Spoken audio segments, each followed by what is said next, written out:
en el libro de Colosenses. Los niños pueden salir a su actividad. Y nosotros, hermanos, con ayuda del Señor, comenzamos nuestro estudio del libro de Colosenses. Con ayuda del Señor, hermanos, vamos a leer el libro de Colosenses, el cual solo tiene 4 capítulos, ¿verdad, hermanos? No está tan grande como Marcos, que nos costó un poco más de un año. Y bueno, hermanos, yo creo fielmente en lo que se conoce como la predicación expositiva, se le conoce. O sea, hermanos, predicar libros enteros de la Biblia. Que haya, hermanos, una secuencia, ¿verdad? Que se predique en su contexto, porque eso es, hermanos, como Dios escribió su palabra, y eso alimenta verdaderamente nuestras almas. Estar saltando todo el tiempo así, hermanos, a veces uno pierde el crecimiento espiritual. Ahora, yo sé que hay enseñanzas doctrinales, ¿verdad? La cual en alguna ocasión tomé un tiempo para predicar domingos hace unos años atrás, y es lo que doy en la clase de nuevos miembros. Y algunos viernes también meditamos en doctrinas, hermanos, importantes. También es importante orar todas las semanas, porque, por ejemplo, cuando prediqué Marcos, no lo prediqué todos los domingos, porque conforme yo oraba en la semana, oraba, a veces el Señor me daba un mensaje diferente al Evangelio de Marcos, otros pasajes, pero sí es importante que la iglesia, hermanos, constantemente esté estudiando los diferentes libros de la Biblia. Y al terminar Marcos, hermanos, desde como diciembre, yo comencé ya a pedirle al Señor qué era lo que Él quería que comenzáramos a estudiar como iglesia, y Él puso en mi corazón Colosenses. Así que vamos a leer los versículos, capítulo 1, versículos 1 al 5, y mantenga su Biblia abierta ahí, hermanos, porque vamos a ir meditándolo con ayuda del Señor. Pablo, apóstol de Jesucristo por la voluntad de Dios, y el hermano Timoteo, a los santos y fieles hermanos en Cristo que están en Colosas, gracia y paz sean a vosotros de Dios nuestro Padre y del Señor Jesucristo. Siempre orando por vosotros, damos gracias a Dios, Padre de nuestro Señor Jesucristo, habiendo oído de vuestra fe en Cristo Jesús y del amor que tenéis a todos los santos, a causa de la esperanza que os está guardada en los cielos, de la cual ya habéis oído por la palabra verdadera del Evangelio. Puede tomar asiento, hermanos. Alabamos a Dios por su palabra. Hemos cantado, hemos orado, hermanos, y ahora queremos seguir adorando a Dios por medio de la meditación en su palabra. Hermanos, la Biblia nos dice de que Pablo nunca había ido a Colosas, ya que, hermanos, el apóstol Pablo se dedicó casi siempre a ir a las ciudades principales del antiguo imperio romano, ¿verdad? Él, por ejemplo, fue a Éfeso, fue a Filipos, fue a muchas otras ciudades, pero obviamente él no podía evangelizarlo todo, ¿verdad? Aun cuando él llegó a Roma, ya antes otros hermanos habían predicado ahí el evangelio. Y aquí, hermanos, la Biblia nos dice que Epafras, como vamos a ver, fue quien llevó el evangelio a Colosas. Hermanos, el apóstol Pablo no fue a Colosas. Colosas, hoy en día, hermanos, es lo que conocemos como Turquía. En aquel tiempo era conocido como Asia Menor. Hoy en nuestros días es Turquía. Ahí esa parte del mundo que fue donde Pablo hizo sus primeros viajes misioneros, se plantaron las primeras iglesias, y ahí hubo una iglesia siempre presente, hermanos, que después con el tiempo, ¿verdad?, se fue enfriando, se fueron apagando, hermanos, y luego los musulmanes conquistaron y mataron y, ¿verdad?, se apoderaron de esas tierras, hermanos, como lastimosamente los hombres muchas veces hacen, ¿verdad? Entonces, hermanos, ya para este tiempo la ciudad de Colosas ya no era una ciudad importante. Yo estudiaba que antes era una ciudad muy importante, hermanos, ahí en Asia Menor, pero había perdido protagonismo, por así decirlo, en cuanto a comercio, estoy diciendo yo, de importancia, ¿verdad, hermanos? Porque la Odisea tenía mucha más importancia para todo lo que era cuestiones de negocios. Habían otras ciudades, Éfeso no muy lejos de ahí, donde también, hermanos, había mucho más movimiento que en esta ciudad. Así que esta ciudad, hermanos, se había quedado un poco olvidada, y esa posiblemente es la razón por la cual Pablo no va ahí, sino que es Epafras quien va ahí y predica el evangelio. Y si usted ve el versículo 6 de ahí de Colosenses 1, Pablo dice que él se ha dado cuenta, ¿verdad? Más adelante dice que por Epafras se ha dado cuenta que ha llegado hasta vosotros el evangelio, ¿verdad? Así como a todo el mundo, por todas partes se predicaba ya el evangelio, y lleva fruto y crece también en vosotros desde el día que oísteis y conocisteis la gracia de Dios en verdad. O sea, él daba gracias a Dios porque ellos escucharon el evangelio, ellos estaban creciendo en la gracia de Dios, ellos estaban dando fruto, como vamos a ver. Y hay especialmente 3 cosas por las cuales Pablo da gracias en estos versículos que hemos leído. Da gracias a Dios. Esta es una acción de gracias, ¿verdad? Por eso yo le puse como tema un corazón lleno de gratitud. El corazón de Pablo, hermanos, está lleno de gratitud por todo lo que Dios está haciendo en Colosas. Como debe estar en cada uno de nosotros, nuestro corazón lleno de gratitud, ¿verdad? Por lo que Dios está haciendo, hermanos, en cada una de nuestras vidas. El día de ayer estaba yo ya en la cena, ¿verdad? Comiendo con Stephanie y estábamos con toda la familia de ella por parte de mamá y con algunos hermanos en la iglesia. Y le decía yo a Stephanie de que como ya nuestra vida, ¿verdad? No somos como gente que viene a este país que está a veces sola, ¿verdad? Que por la gracia de Dios, le decía yo a ella, estamos rodeados de los hermanos en Cristo y de toda la familia de ella. Casi todos los fines de semana tenemos un lugar a donde ir, hermanos, a algún cumpleaños, alguna cosa, ¿verdad? Ayer fue un baby shower, hermanos, siempre tenemos algo que hacer, tenemos el compartir con los hermanos, convivir con familia, le digo yo. Y de que estamos bendecidos en ese sentido y que la gran mayoría están en el Señor también, hermanos. Así que, hermanos, yo le decía a Stephanie, tenemos muchas razones por las cuales dar gracias a Dios. Y aquí el versículo 7 dice, como lo habéis aprendido de Epafras, nuestro consiervo amado, que es fiel ministro de Cristo para vosotros. Ahora, Pablo da gracias a Dios por lo que está ocurriendo en Colosas, ¿verdad? Y Pablo, hermanos, da gracias a Dios porque Epafras, que fue un hombre fiel, dice aquí Pablo, fue quien les había enseñado a estos hermanos el evangelio. Y yo busqué algunos versículos en la Biblia que hablaran de Epafras y por ejemplo Filemón, hermanos, fue, por cierto, ¿quién me puede decir cuáles fueron las 4 epístolas que Pablo escribió desde prisión, desde cárcel? Algunos les dicen las epístolas de la prisión. ¿Cuáles fueron, hermanos? Díganme alguien. Filipenses, esta de Colosenses, Filemón, que acababa de mencionar, y Éfeso, ¿verdad, hermanos? Estas 4 fueron las que se le conocen así, hermanos. Entonces Filemón fue escrita al mismo tiempo que Colosas, Filipenses y Efesios también. Y dice aquí en Filemón 1:23, le escribe Pablo a Filemón, ¿verdad? Te saludan Epafras, mi compañero de prisiones por Cristo, dice. Marcos, Aristarco, Demas, Lucas y mis colaboradores. Y vemos que dentro de ese grupo donde estaba Timoteo, donde estaba Demas, donde estaba Lucas, donde estaba Marcos, gracias a Dios, ¿verdad? Que aquí había habido una reconciliación, hermanos, Aristarco y todos estos hombres de Dios. Ahí estaba Epafras, hermanos. Un hombre que nos dice también en Filemón que estaba en prisión. Allí mismo cerquita en Colosenses 4:12 dice la Biblia, cuando Pablo va terminando su carta, os saluda Epafras, le recuerda Pablo a la iglesia, el cual es uno de vosotros, siervo de Cristo, siempre rogando encarecidamente por vosotros en sus oraciones, para que estéis firmes, perfectos y completos en todo lo que Dios requiere. O sea, Epafras era uno de ellos, ya fuera nativo de ahí o esa era la iglesia, la ciudad donde él vivía, hermanos. Epafras había sido fundador y parte de esta iglesia en Colosas. Y mire, hermanos, él ya no estaba con ellos, él estaba en prisión en este momento, pero Pablo dice, siempre rogando encarecidamente. Y esa palabra encarecidamente, por ejemplo, la Biblia de las Américas lo traduce como intensamente. O sea, en inglés yo vi que decía struggle. Así que me puse a buscar y dice luchando fervientemente. Lo traducen, hermanos, nuevamente, como es un idioma tan antiguo, ¿verdad? El griego, pero da a entender eso, hermanos. Dicen los expertos que él se esforzaba, él luchaba, él oraba, hermanos, por la iglesia. Y eso es lo que hablábamos el día viernes. La oración a veces no es fácil, ¿verdad, hermanos? Requiere esfuerzo, requiere lucha, requiere que pongamos todas nuestras fuerzas a ella. Y Epafras era un hombre, hermanos, que estaba orando intensamente por la iglesia.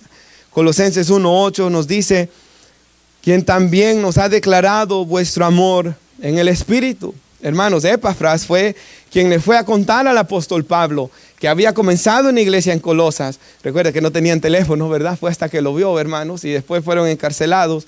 Pero él le contó todo lo que estaba pasando ahí, todo lo que Dios estaba haciendo en ese lugar. Pero también le cuenta, hermanos, de las luchas que estaba teniendo la iglesia, con las cuales Pablo va a tratar aquí. Y si bien yo estaba estudiando sobre esto un poco, hermanos, y vi de que, como siempre, hay descubrimientos arqueológicos, ¿verdad? Y por ejemplo, en Éfeso sabemos que había un culto a la diosa Diana, la Biblia nos lo dice, pero usted puede ir a la ciudad, usted puede ver dónde estaba el templo antes, o sea, hay mucha historia, mucho registro histórico de lo que se daba en esa ciudad y podemos saber exactamente con lo que la iglesia luchaba. En cuanto a Colosas, no hay, hermanos, no hay excavaciones, no sabemos, hermanos, con exactitud qué eran las creencias paganas que tenían los nativos de Colosas, pero sí en la Biblia vemos, hermanos, que en Colosenses 2, Pablo trata con un grupo de judíos que estaban ahí, que estaban enseñándole a la gente a guardar las comidas, las festividades, el día de reposo y todas estas cosas. Y Pablo le enseña a los colosenses que Cristo es suficiente, que ellos no tenían que someterse a esas cosas ya. También dice que habían filósofos que les estaban enseñando filosofías huecas, dice Pablo en Colosenses capítulo 2. Así que habían, hermanos, personas que estaban atacando a la iglesia, pero la iglesia se había permanecido fiel ante todos los ataques. Y yo me imagino, hermanos, nuevamente Epafras hablando con Pablo de la gracia de Dios en ese lugar, de los problemas y de los ataques. Y recuerde, hermanos, que como apóstol Pablo tenía un ministerio especial, porque ellos pusieron el fundamento doctrinal de la iglesia. La iglesia fue edificada sobre el fundamento de los apóstoles y profetas, dice la Escritura. Era muy importante, hermanos, que un apóstol escribiera a la iglesia que estaba en Colosas. Y por eso, hermanos, en el versículo 1, lo tiene conmigo, dice Pablo, apóstol de Jesucristo por la voluntad de Dios. Pablo, hermanos, en aquel tiempo, cuando uno escribía una carta al principio ponía de quién iba, ¿verdad? A veces aquí hasta el final se pone, ¿verdad? Tuyo, sinceramente, y ya uno pone su nombre. Pero en aquel tiempo era diferente, así que Pablo inicia, ¿verdad?, su carta a esta iglesia diciendo Pablo, apóstol de Jesucristo. Y esto es muy importante, hermanos, porque los apóstoles, ellos fueron, como nos dice el libro de los Hechos, testigos oculares de la resurrección de Cristo. Es más, ellos iban a poner el fundamento doctrinal. Por eso era importante que vieran al Cristo resucitado. Y Pablo dice en 1 Corintios 15:8, al último de todos, como a un abortivo, se me apareció a mí, dice Pablo, que no merezco ser apóstol porque perseguí antes a la iglesia de Dios. Pero Pablo, hermanos, habla ahí que él fue uno de estos testigos, el último, hermanos, de los apóstoles, a quien le apareció el Señor Jesús. En un apóstol también dice 2 Corintios 12:12, que tenía que hacer señales y prodigios. Pablo dice, con todo las señales de apóstol han sido hechas entre vosotros con toda paciencia por señales, prodigios y milagros. El apóstol, hermanos, para autentificar se me fue la palabra, pero para dar a entender que él era apóstol, para demostrar que él era un verdadero apóstol, tenía que hacerse por su mano, hermanos. O sea, el Espíritu Santo lo respaldaba haciendo milagros y prodigios. Esos dones, hermanos, se tenían que ver en el apóstol. Tenía que haber visto a Cristo resucitado con sus propios ojos, no en visión, hermanos, pero literalmente tenía que haber, hermanos, tenido estas señales, ¿verdad?, que le acompañaban. Y los apóstoles tenían que recibir revelación directa, hermanos, del Señor Jesús. Ellos no aprendían el evangelio de otra persona como el resto de nosotros, sino que ellos, hermanos, tenían que ser enseñados directamente por el Señor Jesús. Y Pablo dice en Gálatas 11 y 12, mas os hago saber, hermanos, dice Pablo, que el evangelio anunciado por mí no es según hombre, dice él, pues no lo recibí ni lo aprendí de hombre alguno, sino por revelación de Jesucristo. ¿Por qué, hermanos? Nuevamente, porque ellos tenían que poner el fundamento doctrinal de la iglesia. Jesús les dijo que ellos enseñaran a los demás todas las cosas que él les había enseñado. Los apóstoles, hermanos, tendrían que escribir las escrituras y dejar este fundamento doctrinal, hermanos, para que el resto de nosotros edificáramos sobre el fundamento, dice la Biblia, de los apóstoles y profetas. Pablo le dice a la iglesia en Corintios, nadie puede poner otro fundamento que el que está puesto, el cual es Cristo. Y por eso es que Pablo le dijo a los Gálatas, si alguien les predica un evangelio diferente, sea anatema, ¿verdad? No hay otro evangelio, dijo Pablo. En el libro de Judas, capítulo 1, dice el versículo 3, que la fe fue dada una vez y para siempre a los santos. Así que nunca olvide eso, hermanos. Pablo dijo, yo predico todo el consejo de Dios, todo el plan de Dios. Y eso es lo que tenemos en las Escrituras. El plan de Dios está completo, hermanos. La palabra de Dios ya está completa y no necesitamos nuevas revelaciones, ¿verdad? Ni necesitamos tradiciones también, porque ese es el problema de lo que se le conoce, hermanos, como creo que se dice asunción apostólica, de que el Papa, ¿verdad?, dijo de que él, hermanos, tenía la autoridad del apóstol Pedro y que por tanto él podía seguir añadiendo, ¿verdad?, a la Escritura. Y de ahí vemos, hermanos, que por ejemplo el purgatorio ya son enseñanzas que van contrarias a la Biblia. La Biblia claramente dice, está establecido para el hombre que muera una vez después del juicio. Pero ellos dijeron de que no, de que aún muerto la gente de aquí puede hacer algo por esas vidas, si hace misas y si daba cierto dinero, mientras la Escritura claramente enseña que no, ¿verdad? Es aquí, hermanos, donde debemos escuchar el Evangelio, creer en el Evangelio, nacer de nuevo, aquí. Ya muerto nadie puede hacer nada por usted, ni usted por el muerto. Yo sé que es doloroso en ocasiones. Me recuerdo una ocasión una persona diciéndome con lágrimas en sus ojos que hiciera algo por la persona que había muerto. Pero yo le dije, yo no puedo hacer nada, le dije yo. Porque la palabra de Dios es claro en esto. De que es aquí, en esta vida, donde debemos anunciar las buenas nuevas del Evangelio. Nada podemos hacer por el que muere. Así que, hermanos, era muy importante el ministerio de los apóstoles porque ellos pusieron el fundamento doctrinal, ¿verdad? Por eso no creemos que hay apóstoles hoy en día. Y por eso, hermanos, no solo como que no creemos ahorita, toda la iglesia durante los 2000 años nunca creyó en apóstoles, ¿verdad? Hasta hace poco de que comenzó el movimiento neopentecostal, ¿verdad? De que comenzaron a salir todos estos hermanos, el evangelio de la prosperidad y todos estos hombres que hoy se llaman apóstol, ¿verdad? Pero debemos ir a las Escrituras una y otra vez y ver si claramente, ¿verdad? Estos hombres no son apóstoles, hermanos, pues la palabra de Dios es clara. Ahora, esta iglesia en Colosas era una iglesia joven, hermanos. No tenía mucho tiempo. Su pastor estaba encarcelado. Esta iglesia necesitaba una palabra de parte de Dios. Y por eso Pablo, como apóstol, escribe esta carta. Para ayudarlos, para fortalecerlos en la fe, para que ellos supieran, hermanos, cómo ellos tenían que contestar a estas amenazas que venían hacia la iglesia. Cuando yo pensaba en estas cosas, venía a mi mente un versículo que escribí aquí, donde Pablo le dice a la iglesia de Tesalonicenses, Primera de Tesalonicenses 5:27, dice así: os conjuro, dice Reina Valera, os conjuro por el Señor que esta carta sea leída por todos los santos hermanos. O sea, otra traducción pone, en vez de conjuro, encargo solemnemente, pero era, hermanos, él les hacía ver la seriedad que tenían los que recibieron los pastores esta carta de Tesalonicenses, de leérsela a toda la iglesia.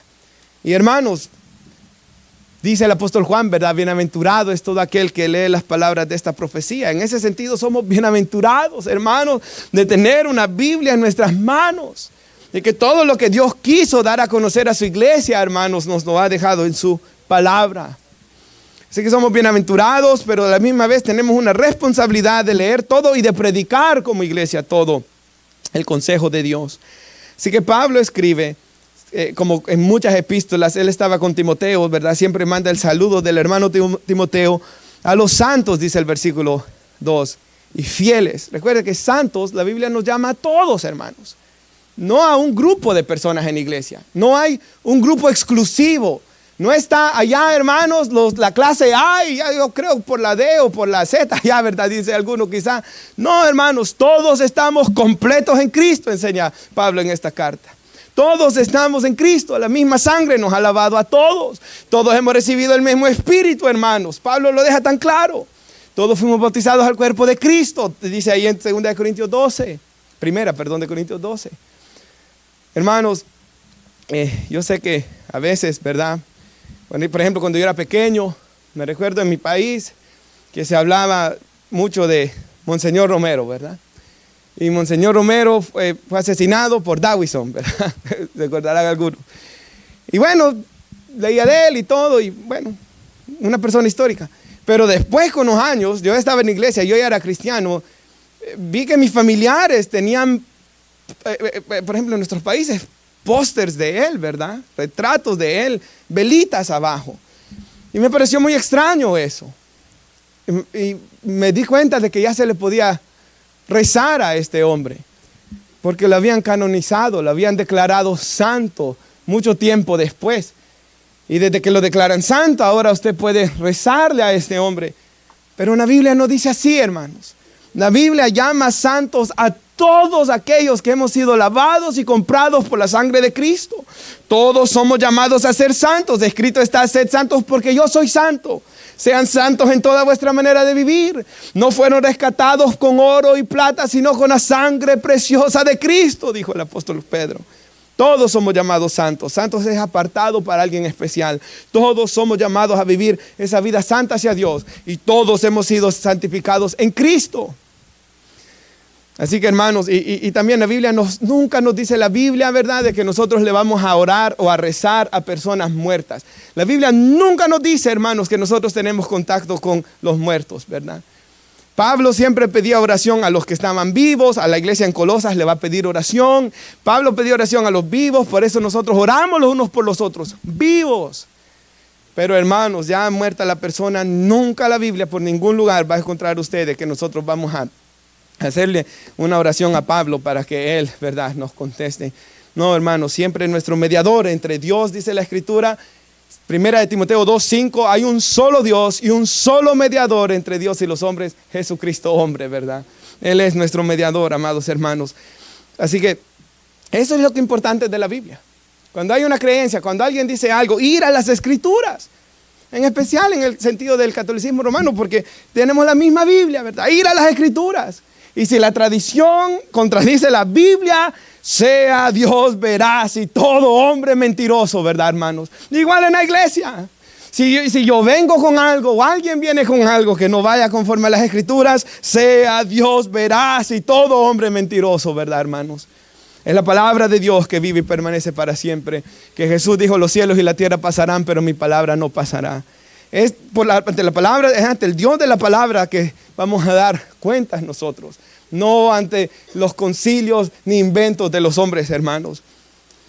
Ahora, versículo 2, ahí mismo Él les dice: gracia y paz. Y si usted ve, hermanos, era el saludo de los cristianos en el primer siglo. Ellos se saludaban. Yo sé que hoy es Dios le bendiga, nos decimos, que es muy bueno, por cierto, ¿verdad? Excelente saludo. Pero en aquel tiempo siempre ellos se decían gracia y paz, porque eran lo que hemos recibido como cristianos: gracia, perdón de pecados y paz para con Dios. Justificados por la fe tenemos paz para con Dios por medio de nuestro Señor Jesucristo, dice las Escrituras. Ahora, veamos el versículo 3, hermanos. Después de esa breve introducción, yo quisiera que miráramos la acción de gracias de Pablo aquí. Y me puse a contar, hermanos. 7 veces Pablo da gracias a Dios por lo que él estaba haciendo en la iglesia, lo que Dios hacía. Y aquí vemos que hay 3 para entrada. Pablo comienza esta carta con 3 razones por las cuales él da gracias a Dios. Por los hermanos. Y yo, hermanos, oro de que usted, al pensar en esto, pueda ver estas 3 cualidades en su vida. Ese es mi deseo. Cada uno que está aquí pueda ver estas 3 cualidades en su vida, y que usted pueda dar gracias a Dios por lo que él ha hecho en su vida. Y gracias a Dios por lo que él está haciendo en los demás también. Porque eso es lo que Pablo hace. Veamos la primera. Siempre orando. Él siempre oraba por las iglesias en Colosas. Él amaba a esta iglesia. Por vosotros. Damos gracias a Dios, Padre de nuestro Señor Jesucristo, habiendo oído, dice, de vuestra fe en Cristo Jesús. Esa es la primera razón. ¿Cuál es la primera causa por la cual Pablo da gracias por esa iglesia? Porque él escuchó que la fe de ellos estaba en Cristo Jesús. Y sabe, yo me puse a pensar, no hace mucho tiempo yo hice una predicación aquí. Y en la semana yo estaba haciendo una predicación, creo que sobre evangelismo. Y me recuerdo escuchar una noticia que en otra predicación que yo estaba escuchando en el trabajo, que no tenía nada que ver con lo que yo iba a predicar, pero un hermano dijo de que en Asia Central, o sea, ahí mismo, ¿verdad? Cerca de donde, ahí mismo, hermanos, donde estaba Turquía y otras naciones, en Asia Central, una agencia misionera, había crecido, hermanos, el número de misioneros, International Mission Board, y que tenían registros que en los últimos 30 años, 250,000 personas se habían bautizado, ahí, en los últimos 30 años. Y cuando escuché ese reporte de 250,000 bautismos en Asia Central, hermanos, yo di gracias a Dios. que el evangelio está siendo predicado y personas están creyendo en el Señor Jesús. Cuando escucho eso, hermanos, de que en la India ahorita hay avivamiento y se están levantando iglesias y mucha gente se está convirtiendo, hermanos, nos lleva a dar gracias a Dios por lo que Él está haciendo allá. Latinoamérica, lo que dije yo hace unas semanas atrás, como la iglesia va creciendo, hermanos, damos gracias a Dios por todo lo que Él está haciendo. En mi propio país, ¿verdad? De cuando yo dejé de ir, hermanos, por 15 años creo, no me acuerdo cuánto, cuando volví a ir y vi el gran crecimiento, hermanos, del evangelio. Entonces damos gracias a Dios y eso es lo que Pablo está haciendo aquí. Yo doy gracias a Dios porque ustedes tienen su fe en Cristo y eso es muy importante que sea en Cristo. Si puede poner nuestra hermana Efesios 2. Efesios está bien cerquita de Colosenses, por si alguien quiere ir en la Biblia. Pero en Efesios 2, versículo 1 al 10, nos dice algo muy importante. ¿Por qué, hermanos? Porque la gran mayor parte de las religiones del mundo, todas las religiones inventadas por los hombres, tienen una diferencia grandísima con el evangelio, la más grande. Toda religión le dirá a usted de que en el juicio final Dios lo va a poner en una balanza y que lo va a pesar. Y si usted hizo más cosas buenas que malas, usted va a ir al cielo. Resumidamente, eso es lo que enseñan. Que la salvación es siempre por obras, o sea que el hombre se puede salvar a sí mismo. El evangelio enseña lo opuesto. El evangelio enseña que el hombre no se puede salvar a sí mismo. No puede salvarse. Y por eso Jesús vino y por eso necesita un salvador. Y un ejemplo de esto es lo que escuchaba del presidente. Y escuchó usted, hermanos, la frase famosa que muchos políticos hablaron en contra de él. Porque Donald Trump dijo, hermanos, de que él, lo único que lo puede detener a él, dijo, es mi propia moral, dijo. O sea, yo establezco mi propia moral. Yo digo lo que es bueno y es malo. Eso es ser su propio Dios, ¿verdad? Pero más después, el día de oración que él tuvo ahí, ¿verdad? Él dijo que él sabía que él iba a ir al cielo, dijo. Y salió en las noticias. Porque yo sé que yo he hecho más cosas buenas que malas. Pero este es el problema, conforme a su propio estándar. En el estándar de Donald Trump, él va al cielo, pero en el estándar de Dios, ningún hombre puede salvarse a sí mismo. Sea Dios veraz y todo hombre es mentiroso otra vez, ¿verdad, hermanos? Yo puedo en mi propio estándar decir que soy el bueno, pero mire lo que dice Dios, Efesios 2:1. Lo tenemos, y ahí están las pantallas también. Y Él, hablando de Jesús, les dio vida a ustedes cuando estabais muertos en vuestros delitos y pecados. Hermanos, un muerto no puede hacer nada por sí.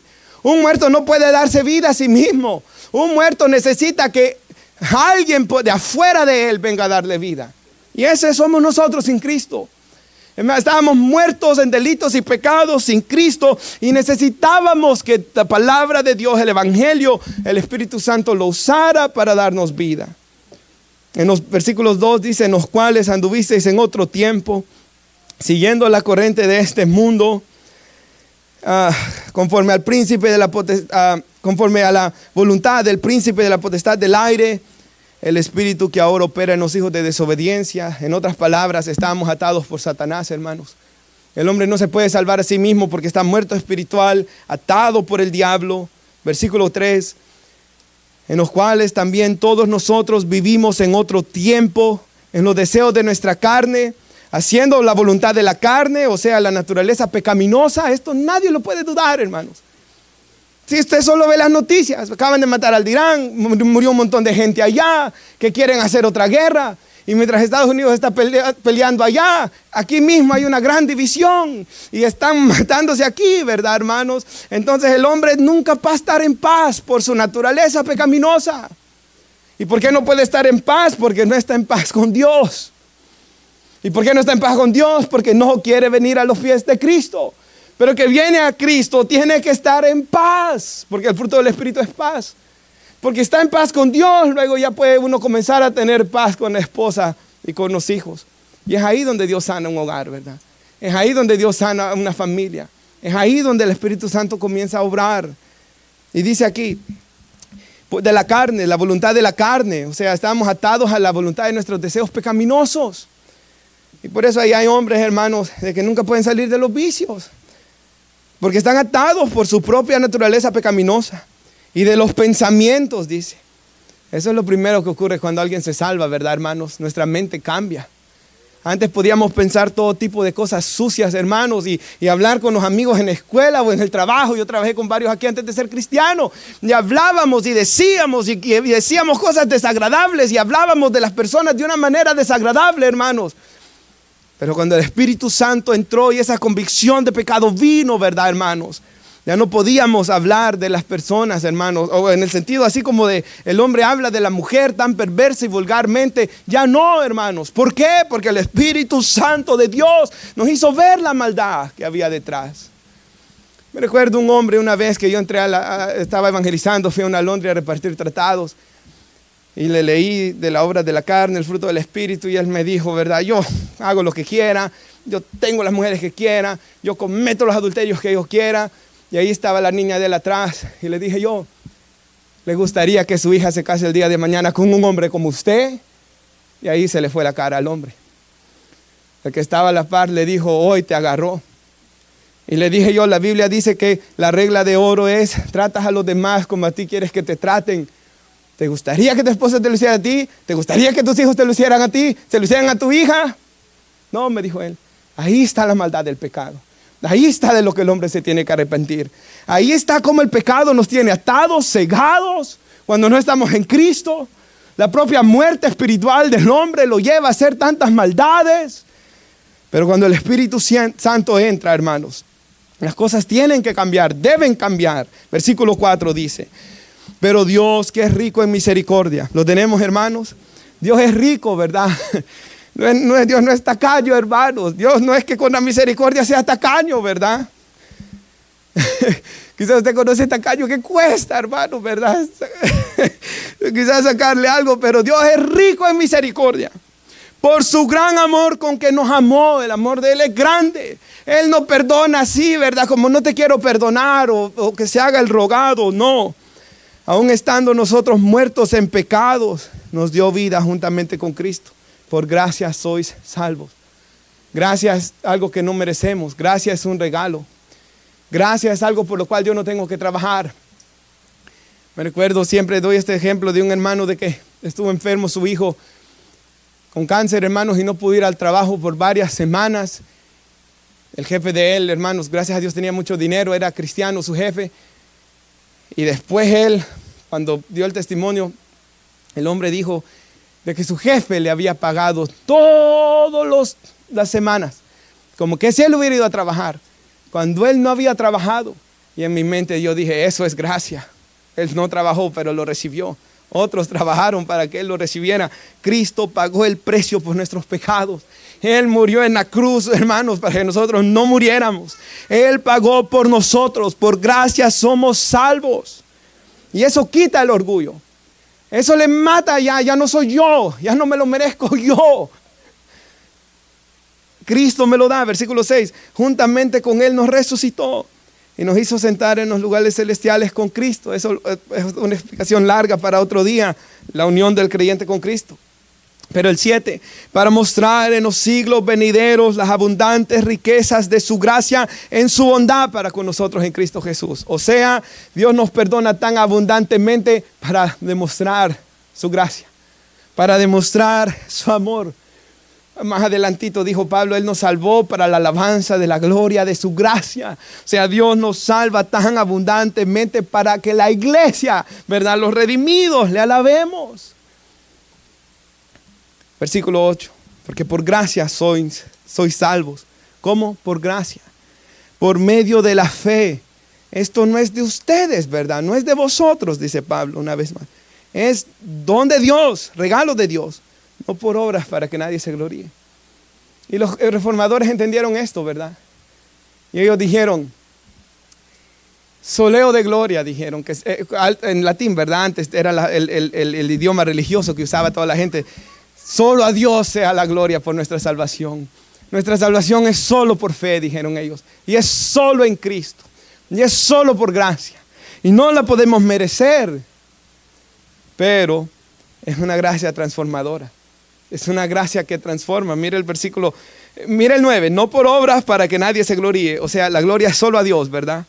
Pero el 10 dice, somos hechura suya. O sea, algunas traducciones dicen somos la obra maestra de Dios, ¿verdad? Que es una traducción más literal.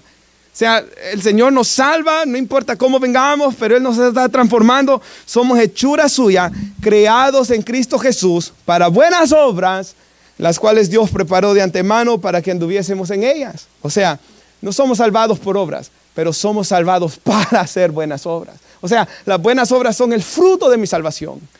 Yo necesito a Cristo, Él murió por mí, yo necesito su justicia atribuida a mí, pero si Él de verdad está obrando en mí, el Espíritu Santo me ha dado vida y el Espíritu Santo mismo me va a hacer que yo cambie.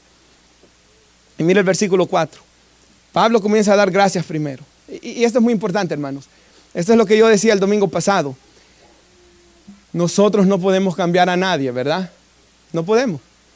Entonces es ahí, hermanos, donde nosotros oramos, presentamos el Evangelio para que el Espíritu Santo sea obrando con cada persona. O sea, yo he dado mi testimonio aquí, ¿verdad? Mis papás están aquí. Mi hermano está atrás, el más grande, ¿verdad? El chiquito no se acuerda, pero el más grande. Okay. Yo era la persona que no quería nada de Dios, nada, pero no tiene ni idea usted.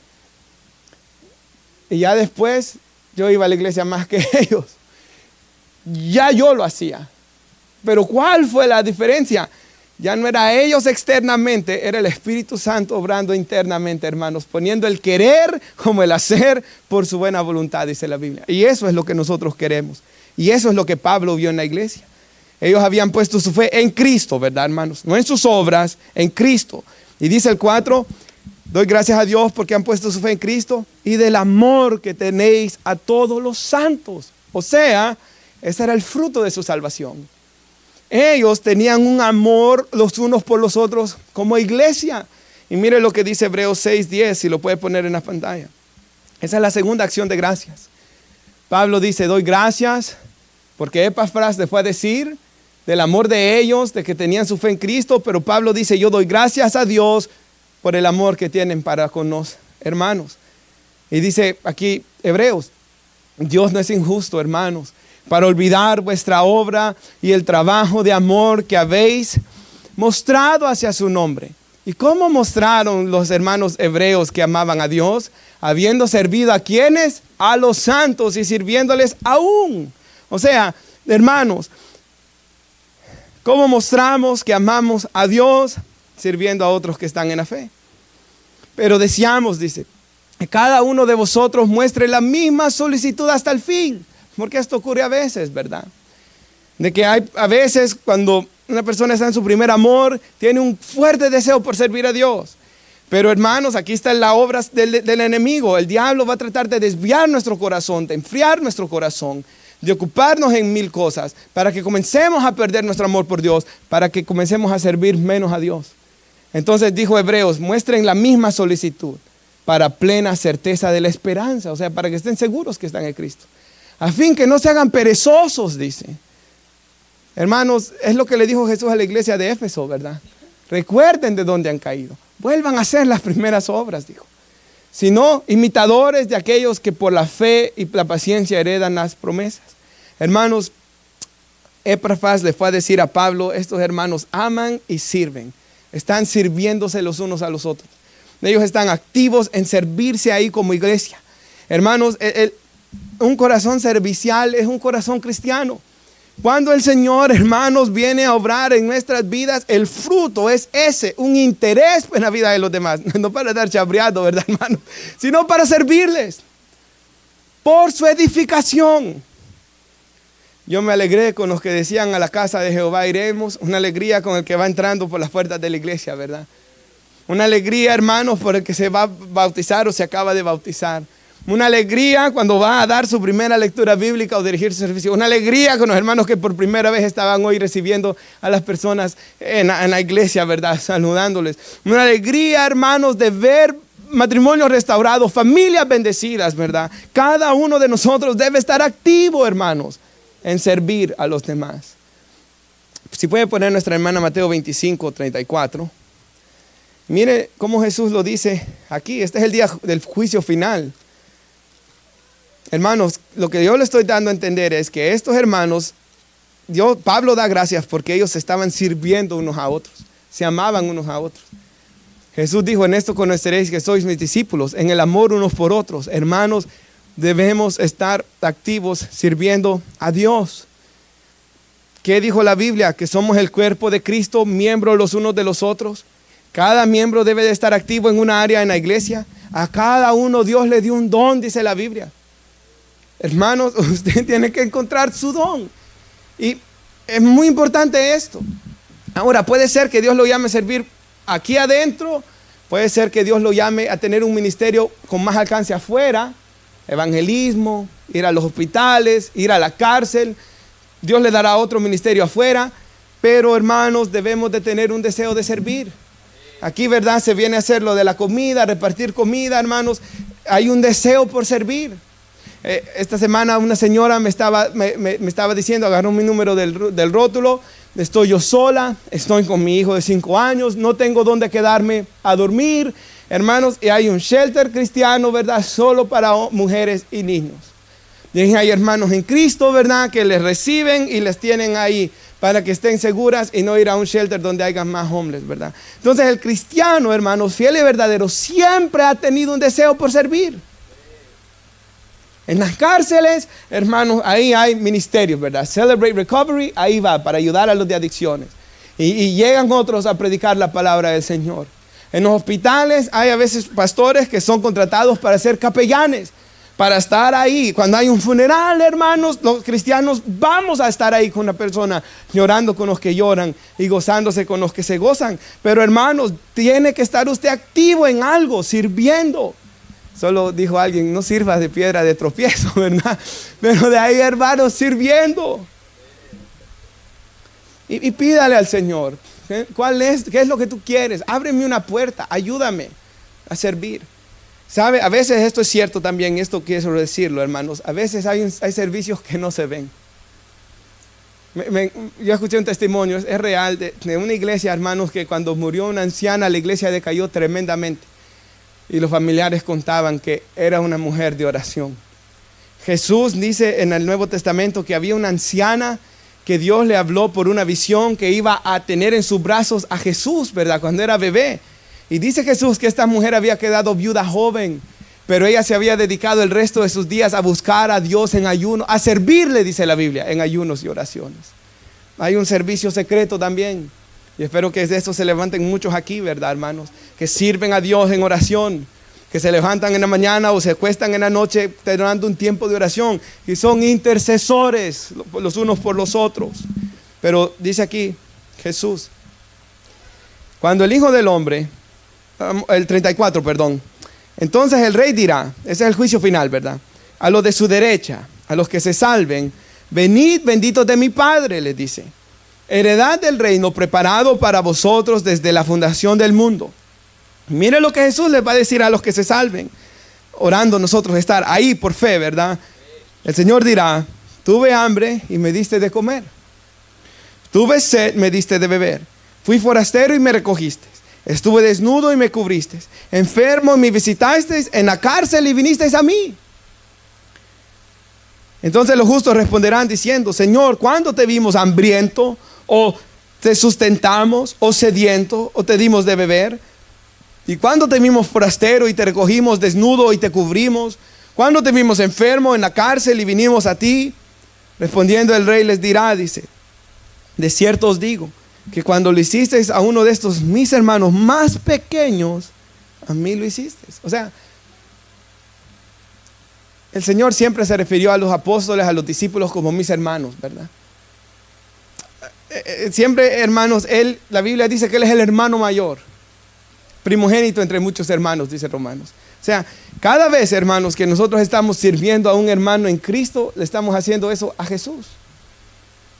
O sea, cuando usted ha ido al hospital a ver a alguien, cuando usted ha ido a la cárcel, los que pueden ir, ¿verdad? A ir a visitar a alguien, cuando usted sabe que alguien está en desánimo y usted lo ha ido a visitar, cuando alguien está pasando necesidad económica y usted fue a darle algo quizá. Todas estas cosas, hermanos, usted los hace para el Señor. Pero mire los otros. Solo voy a leer el 45 al 46. Jesús dice lo mismo a los que se condenan. Tuve hambre, la diferencia es, no me diste de comer. Sed y no me diste de beber. Y mire, dice el 45. Entonces responderá Jesús diciendo, ¿verdad? De cierto os digo, que por cuanto no lo hicisteis a uno de estos más pequeños, tampoco a mí lo hicisteis. Irán estos al castigo eterno y los otros a la vida eterna. Y mire, los condena no por lo que hicieron, sino por lo que ¿qué? No hicieron. Y se acuerda aquella vez que estudiábamos pecados que le llaman comisión y de omisión. ¿Se acuerda? ¿Y qué es comisión? Piénselo de esta manera: cometer adulterios, fornicaciones, robos, esas cosas que se hacen. Pero el pecado no es solo lo que se hace, el pecado es también lo que no se hace. Santiago 4:17. El que sabe hacer lo bueno y no lo hace, le es ¿qué? Pecado. Entonces, no solo estos se condenaron por lo que no hicieron, porque estaba en su posibilidad hacer el bien, pero no quisieron hacerlo. Y yo sé, hermanos, de que hay personas que se aprovechan, hay personas que mienten, y ahí necesitamos discernimiento espiritual, ¿verdad? Una señora, yo escuché un testimonio terrible de una señora americana, de que había un hombre de que le decía que era bueno. Yo soy bueno, yo soy una buena persona. Por las situaciones vine a quedar afuera, lo recibió en la casa y abusó de su hija ahí. Entonces tenemos que tener cuidado, ¿verdad? Y por eso están estos homeless shelters también, ¿verdad, hermanos?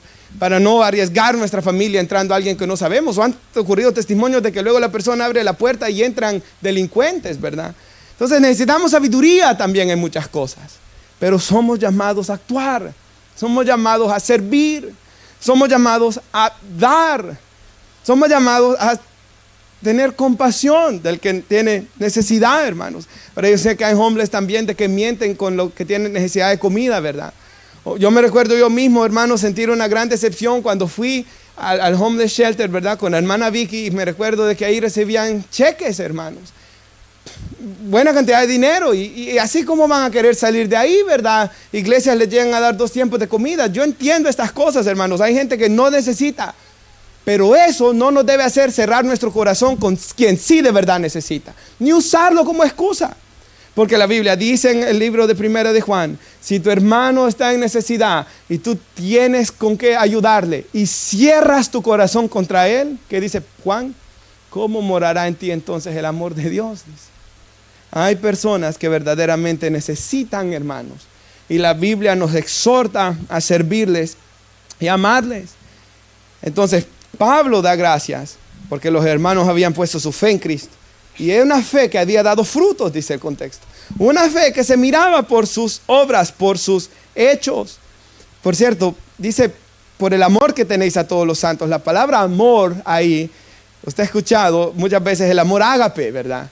Esa es la palabra ahí, ágape en griego, que es sacrificial. O sea, les había costado cómo habían amado a estos hermanos. No había sido fácil. Así que, hermanos, yo espero que usted esté activo en ayudar a personas, ¿verdad? Sabe, a veces algo tan sencillo. Cuando yo comencé en la iglesia, me recuerdo que había un hermano que se llama Leo Guzmán. Me recuerdo que este hermano se me acercó, y se me acercaba siempre, se apuraba por saludarme. Y cuando yo recién me bauticé, me dijo, Robert, vamos a hacer esto, una actividad de los jóvenes. Y me jalaba. Engañado, hermanos, me llevó al campamento de los jóvenes, que solo a jugar íbamos, y ya cuando fútbol y que no sé qué, y cuando ya llego allá, hermanos, dan una programación que iban a haber servicios y cultos, y que iba a ser oración y búsqueda. Y yo me recuerdo que me molesté un poco, porque él no me dijo todo eso, él solo me dijo los juegos, que eran ciertos, ¿verdad?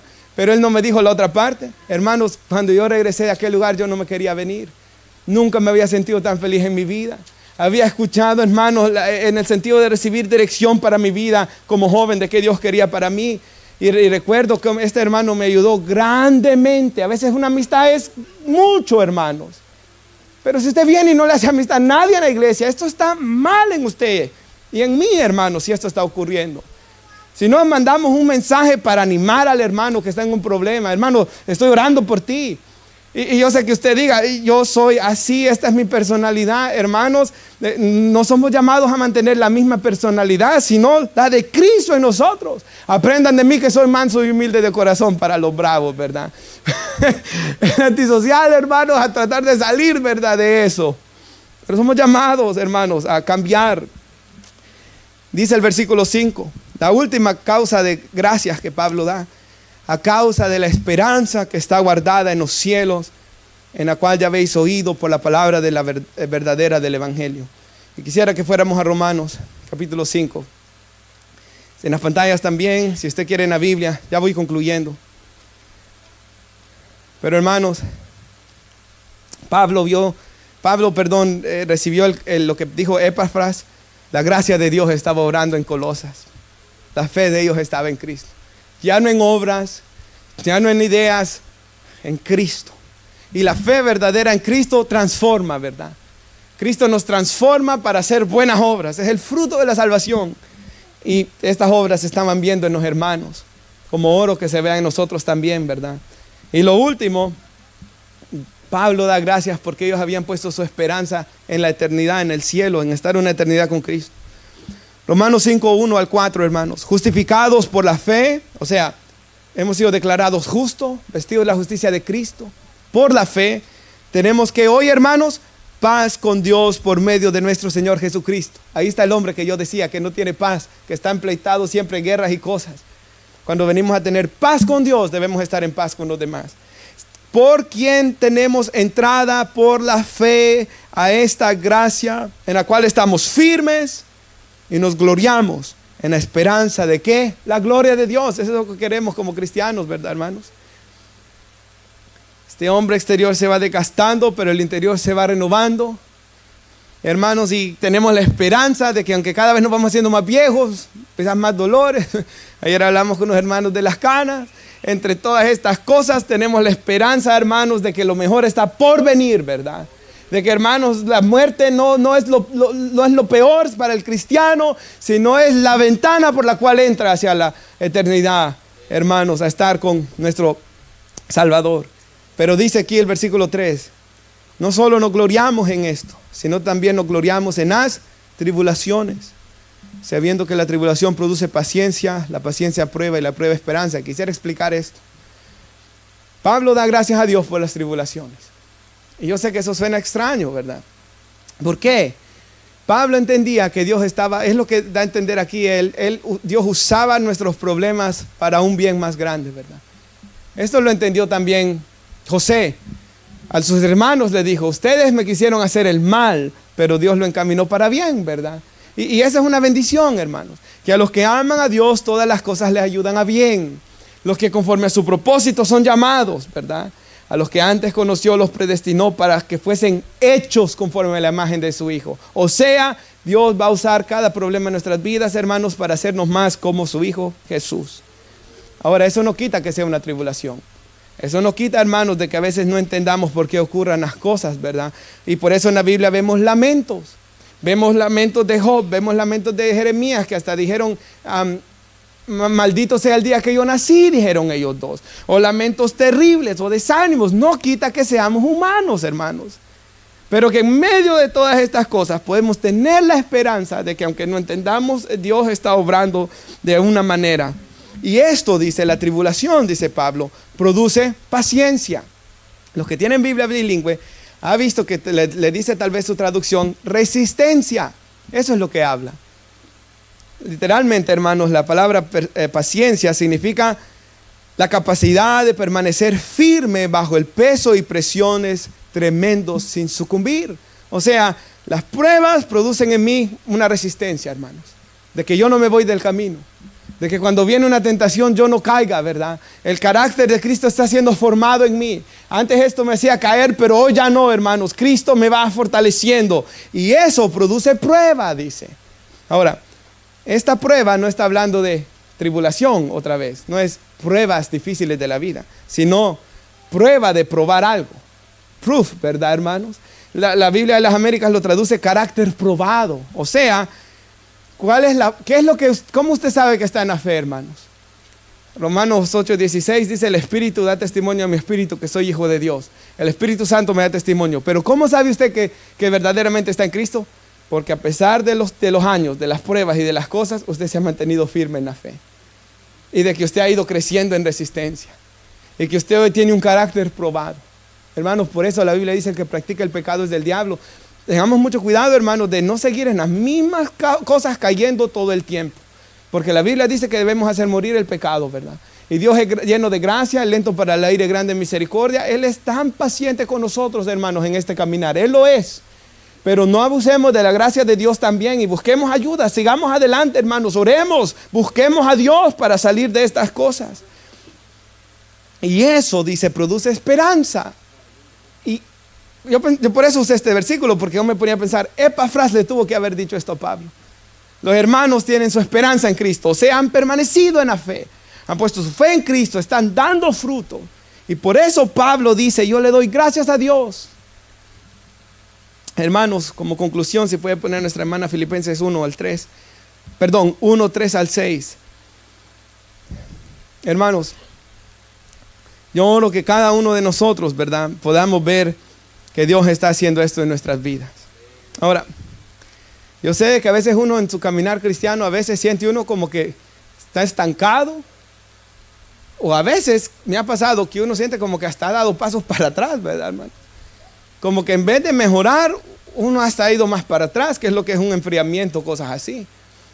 Hermanos, pero en medio de todo esto, yo quiero dar una palabra de esperanza hoy, ¿verdad? Yo espero, hermanos, que su fe esté plenamente en Cristo, ¿verdad? Y doy gracias a Dios, hermanos, porque confío que así está en la gran mayoría, hermanos. Espero en todos. Yo doy gracias a Dios y espero, hermanos, de que usted esté sirviendo a Dios con ese trabajo de amor. Quizás sea visible, quizás sea no visible, porque esto es muy importante. Hay cosas que se hacen en el secreto. Por ejemplo, dar limosna en el secreto, dice la Biblia. Nadie lo vio, hermanos. Solamente Dios. Y Él le recompensará en aquel día. Sea visible o invisible a nuestros ojos, que solo Dios ve, que estemos sirviendo a Dios. Amén, hermanos. Ese texto de que usted le mandó a alguien, nadie lo vio, pero Dios sí lo vio, ¿verdad? Y la persona, obviamente. Pero yo, hermanos, espero que nuestra esperanza esté en el Evangelio. Y dice aquí Pablo, doy gracias a mi Dios, dijo. Paralelamente escribí estas cartas, siempre que me acuerdo de ustedes. ¿Por qué, hermanos? Siempre en todas mis oraciones rogando con gozo por todos vosotros, por vuestra comunión en el Evangelio, desde el primer día hasta ahora. Y esta iglesia sí Pablo la plantó, ¿verdad? Pero él dice, yo estoy persuadido, yo estoy convencido. Y ¿sabe qué? Yo también, hermanos. Me recuerdo cuando yo era joven, iba a la cárcel, y a veces solo un lunes los iba a ver y firmaban su deportación, o se iban o no peleaban su caso, y no los volví a ver nunca más. Y yo me quedaba orando después, a veces un poco preocupado, y me recuerdo que el Señor me recordó este versículo, que si Él había comenzado en ellos la buena obra, Él la iba a perfeccionar. Él iba a seguir trabajando con ellos allá, que descansara yo en eso. Y eso es algo que yo lo he entendido, hermanos. Me recuerdo la noche que Daniel entregó su corazón al Señor, tenía 11 años. Él no sabe esto, pero esa noche, hermanos, bueno, ahí estaba el hermano Marvin, estaba el hermano del hermano Marvin, el hermano Jorge, estaba un buen grupo de jóvenes, ahí un montón de jóvenes, ¿verdad? Varones. Me recuerdo que ya todos se habían dormido ya, porque yo venía de último. Daniel estaba ahí, cerca de la cama, ¿verdad? Y me arrodillé, hermanos. Y me recuerdo de que yo oré y me recuerdo hacer esa oración. Señor, si esto de verdad ha sido tuyo, si tú de verdad has comenzado en él una buena obra, lo cual yo lo creo que sí, yo hasta tengo una foto de ese día con él.